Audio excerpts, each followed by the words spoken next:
Hatime, eski Said'in serkeş, müftehir, mağrur, ucuplu, riyakar nefsini susturan, teslime mecbur eden 5 fıkradır.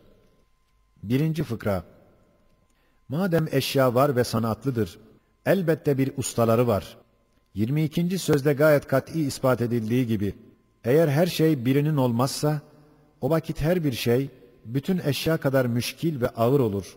Eğer her şey birinin olsa, o zaman bütün eşya bir şey kadar asan ve kolay olur. Madem zemin ve asumanı birisi yapmış, yaratmış, elbette o pek hikmetli ve çok sanatkar zat, zemin ve asumanın meyveleri ve neticeleri ve gayeleri olan zihayatları başkalara bırakıp işi bozmayacak. Başka ellere teslim edip bütün hikmetli işlerini abes etmeyecek, hiçe indirmeyecek, şükür ve ibadetlerini başkasına vermeyecektir. 2. fıkra. Sen ey mağrur nefsim, üzüm ağacına benzersin. Fahirlenme, salkımları o ağaç kendi takmamış. Başkası onları ona takmış. 3. fıkra. Sen ey riyakar nefsim, dine hizmet ettim diye gururlanma. İnna Allah le yu'eyyidu hâze'd-dîne bir raculil facir sırrınca, müzekka olmadığın için belki sen kendini o recülü facir bilmelisin. Hizmetini, ubudiyetini, geçen nimetlerin şükrü ve vazife-i fıtrat ve farize-i hilkat ve netice-i sanat bil. Ucub ve riyadan kurtul. 4. fıkra. Hakikat ilmini, hakiki hikmeti istersen, Cenab-ı Hakk'ın marifetini kazan. Çünkü bütün hakaiki mevcudat, ismi Hakk'ın şuaatı ve esmasının tezahüratı ve sıfatının tecelliyatıdırlar.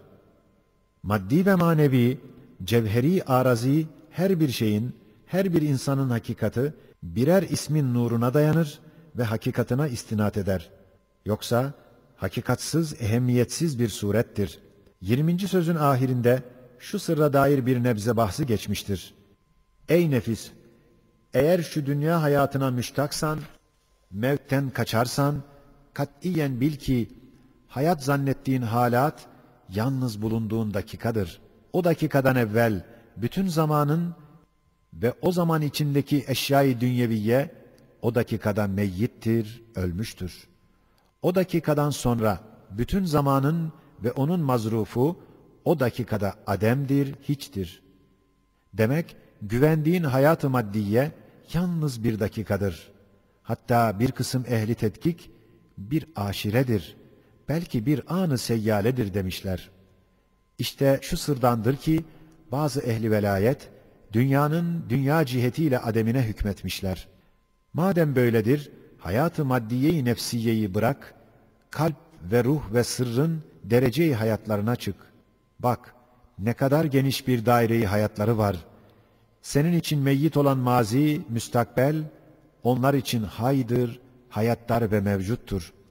Ey nefsim, madem öyledir, sen dahi kalbim gibi ağla ve bağır ve de ki, faniyim, fani olanı istemem, acizim, aciz olanı istemem, ruhumu Rahman'a teslim eyledim, gayr istemem, isterim, fakat bir yar-ı baki isterim, zerreyim, fakat bir şems-i sermed isterim, hiç ender hiçim, fakat bu mevcudatı birden isterim.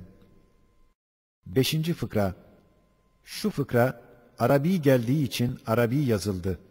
Hem şu fıkrayı Arabiye, Allahu Ekber zikrinde 33 mertebeyi tefekkürden bir mertebeye işarettir. Allahu Ekber, İz huvel kadirul alimul hakimul kerimul rahimul cemilul nakkaşul ezeliyyullezî ma hakikatu hâzihil kainat kullen ve cüz'en ve sahaife ve tabakatin ve ma hakaiku hâzihil mevcudat külliyen ve cüz'iyen ve vücuden ve bekaen illa hututu kalemi kadaihi ve kaderihi ve tanzimihi ve takdirihi bi'ilmin ve hikmetin ve nukuşu perkâr ilmihi ve hikmetihi ve tasvirihi ve tedbirihi bi sun'in ve inayetin ve tezyinatu yedi beydâi sun'ihi وعنايته وتزيينه وتنويره بلطف وكرم، وأزاهر لطائف لطفه وكرمه وتودده وتعرفه برحمة ونعمة، وثمرات فياض رحمته ونعمته وترحمه وتحننه بجمال وكمال ولمعات تجليات جماله وكماله، بشهادة تفانية المرايا وسيالية المظاهر، مع بقاء الجمال المجرد السرمدي الدائم التجلي والظهور على مر الفصول والعصور والدهور، والدائم الإنعام على مر الأنام والأيام والأعوام. نعم، فالأثر المكمل يدل لذي عقل على الفيل المكمل، ثم الفعل المكمل يدل لذي فهم على الاسم المكمل، ثم الاسم المكمل يدل بالبداهة على الوصف المكمل، ثم الوصف المكمل يدل بالضرورة على الشأن المكمل، ثم الشأن المكمل يدل باليقين على كمال الذات بما يليق بالذات وهو الحق اليقين. نعم، تفاني المرآة، زوال الموجودات، مع التجلي الدائم، مع الفيض الملازم، من أظهر الظواهر أن الجمال الظاهرة ليس ملك المظاهر، من أفصح تبيان، من أوضح برهان للجمال المجرد، للإحسان المجدد، للواجب الوجود، للباقي الودود. اللهم صل على سيدنا محمد من الأزل إلى الأبد عدد ما في علم الله وعلى آله وصحبه وسلم. Zeyl. Bismillahirrahmanirrahim. Bu küçücük zeylin büyük bir ehemmiyeti var. Herkese menfaatlidir. Cenab-ı Hakk'a vasıl olacak tarikler pek çoktur. Bütün hak tarikler Kur'an'dan alınmıştır. Fakat tarikatların bazısı, bazısından daha kısa, daha selametli, daha umumiyetli oluyor. O tarikler içinde kasır fehmimle Kur'an'dan istifade ettiğim acz ve fakr ve şefkat ve tefekkür tarikıdır. Evet, acz dahi aşk gibi belki eslen eslem bir tariktir ki, ubudiyet tarikıyla mahbubiyete kadar gider. Fakr dahi Rahman ismine isal eder. Hem şefkat dahi aşk gibi belki daha keskin ve daha geniş bir tariktir ki, Rahim ismine isal eder. Hem tefekkür dahi aşk gibi belki daha zengin, daha parlak, daha geniş bir tariktir ki, Hakim ismine isal eder. Şu tarik, hafi tarikler misillü, letaif-i aşere gibi 10 hatve değil ve tarik-i cehriye gibi nüfus-u seb'a 7 mertebeye atılan adımlar değil, belki 4 hatveden ibarettir. Tarikattan ziyade hakikattır, şeriattır. Yanlış anlaşılmasın, acz ve fakr ve kusurunu Cenab-ı Hakk'a karşı görmek demektir. Yoksa onları yapmak veya halka göstermek demek değildir. Şu kısa tarikin evradı, ittiba-ı sünnettir. Feraizi işlemek, kebairi terk etmektir. Ve bilhassa namazı tadil-i erkan ile kılmak, namazın arkasındaki tesbihatı yapmaktır. Birinci hatveye, فَلَا تُزَكُّوا أَنْفُسَكُمْ ayeti işaret ediyor. İkinci hatveye, وَلَا تَكُونُوا كَالَّذ۪ينَ نَسُوا اللّٰهَ فَاَنْسَاهُمْ أَنْفُسَهُمْ ayeti işaret ediyor. Üçüncü hatveye, مَا أَصَابَكَ مِنْ حَسَنَةٍ فَمِنَ اللّٰهِ وَمَا أَصَابَكَ مِنْ سَيِّئَةٍ فَمِنْ نَفْسِكَ ayeti işaret ediyor. Dördüncü hatveye, كُلُّ شَيْءٍ هَالِكٌ اِلَّا وَجْهَهِ ayeti işaret ediyor. Şu 4 hatvenin kısa bir izahı şudur ki, birinci hatvede فَلَا تُزَكُّوا أَنْفُسَكُمْ ayeti işaret ettiği gibi, tezkiye-i nefsetmemek. Zira insan, cibilliyeti ve fıtratı hasebiyle nefsini sever. Belki evvela ve bizzat yalnız zatını sever, başka her şeyi nefsine feda eder. Mabuda layık bir tarzda nefsini metheder. Mabuda layık bir tenzih ile nefsini meayipten tenzih ve tebriye eder. Elden geldiği kadar kusurları kendine layık görmez ve kabul etmez. Nefsine perestiş eder tarzında şiddetle müdafaa eder.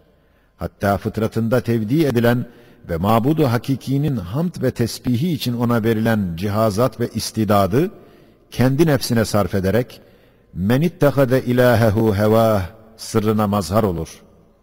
Kendini görür, kendine güvenir, kendini beğenir. İşte şu mertebede, şu hatvede tezkiyesi, tathiri, onu tezkiye etmemek, tebriye etmemektir. İkinci hatvede وَلَا تَكُونُوا كَالَّذ۪ينَ نَسُوا اللّٰهَ فَاَنْسَاهُمْ اَنْفُسَهُمْ dersini verdiği gibi, kendini unutmuş, kendinden haberi yok. Mevti düşünse başkasına verir. Fena ve zevali görse kendine almaz ve külfet ve hizmet makamında nefsini unutmak, fakat ahz-ı ücret ve istifade-i huzuzat makamında nefsini düşünmek, şiddetle iltizam etmek, nefs-i emmarenin muktezasıdır. Şu makamda tezkiyesi, tathiri, terbiyesi, şu haletin aksidir. Yani nisyan-ı nefs içinde nisyan etmemek, yani huzuzat ve ihtirasatta unutmak ve mevtte ve hizmette düşünmek. Üçüncü hatvede مَا أَصَابَكَ مِنْ حَسَنَةٍ فَمِنَ اللّٰهِ وَمَا أَصَابَكَ مِنْ سَيِّئَةٍ فَمِنْ نَفْسِكَ dersini verdiği gibi, nefsin muktezası daima iyiliği kendinden bilip fahr ve ucbe girer. Bu hatvede nefsinde yalnız kusuru ve naksı ve aczi ve fakrı görüp bütün mehasin ve kemalatını Fatır-ı Zülcelal tarafından ona ihsan edilmiş nimetler olduğunu anlayıp fahr yerinde şükür ve temeddüh yerinde hamd etmektir. Şu mertebede tezkiyesi قَدْ اَفْلَحَ مَنْ زَكَّاهَا sırrıyla şudur ki, kemalini kemalsizlikte, kudretini aczde, gınasını fakirde bilmektir.